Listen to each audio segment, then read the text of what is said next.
Ya, Anda kembali bersama kami dalam Lunch Talk. Kita masih di sesi terakhir dengan dialog dalam Lunch Talk. Masih bersama saya, ada Ibu Nadia dan juga Pak Daeng. Pak Daeng, apa yang bisa disampaikan mungkin ke masyarakat terkait informasi banyak sekali yang beredar soal vaksin ini dan vaksin itu. Ada sekitar lebih dari 5 vaksin begitu ya yang katanya masuk di Indonesia, namun Sinovac yang memang sudah hadir.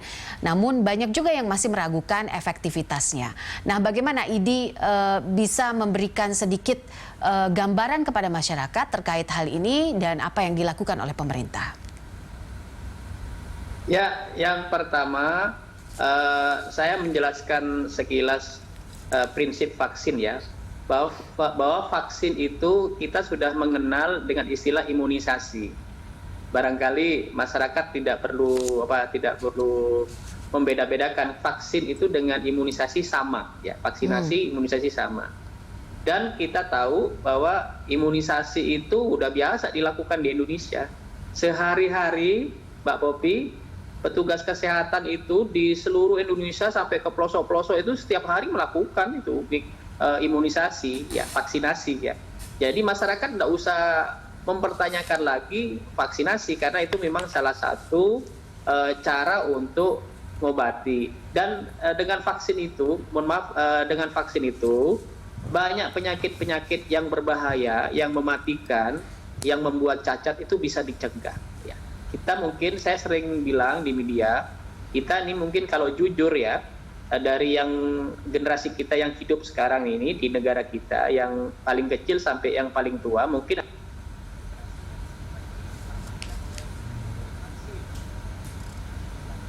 ya, Pak Daeng.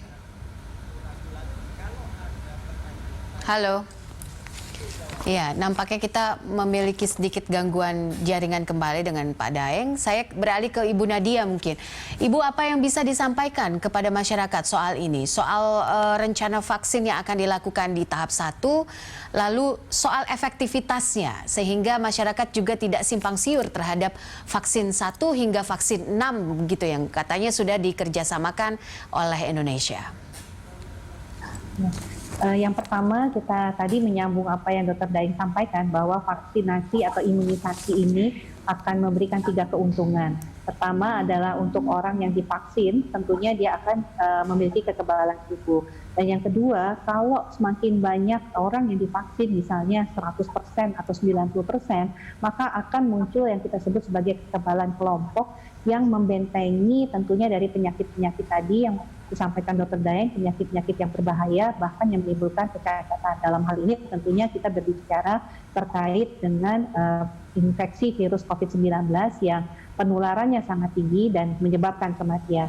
Nah, yang ketiga adalah kekebalan antar kelompok, di mana tentunya populasi yang saat ini belum bisa mendapatkan vaksinasi akan terlindungi dengan banyaknya orang yang mendapatkan vaksinasi. Jadi saya setuju sebenarnya yang disampaikan Dr. Daeng itu, bahwa kita yang hidup sekarang ini adalah produk yang waktu masa kecilnya kita mendapatkan vaksinasi, sehingga banyak sekali penyakit-penyakit yang bisa kita hindari dan tentunya kecacatan itu bisa kita juga hindari. Jadi mungkin kami menghimbau untuk tentunya mari kita sama-sama mensukseskan dan ikut berpartisipasi secara aktif terhadap pelaksanaan vaksin COVID-19. Jangan takut divaksin karena kita tahu bahwa vaksinasi atau vaksin ini adalah tentunya virus yang sudah dipastikan akan dapat menimbulkan pertahanan atau kekebalan tubuh kita.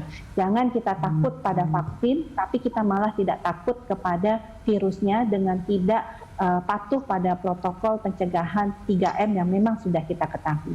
Jadi mari kita ikuti vaksinasi karena mencegah lebih baik daripada mengobati. Baik, Ibu Nadia, terima kasih untuk bincang-bincangnya bersama kami, dan tadi juga Pak Daeng, terima kasih juga untuk waktunya karena jaringan tidak cukup baik mungkin ya, tapi kami mengucapkan terima kasih untuk waktunya di sini.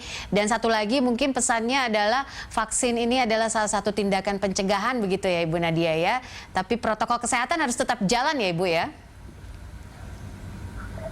Betul. Walaupun sudah divaksin, tetap 3M dan menghindari kerumunan. Baik, terima kasih untuk seluruh narasumber saya. Selamat siang, sehat-sehat selalu Ibu Nadia dan juga Pak Daeng. Ya, Terima pemirsa, kasih. kami akan segera kembali dengan informasi menarik lainnya sesaat lagi.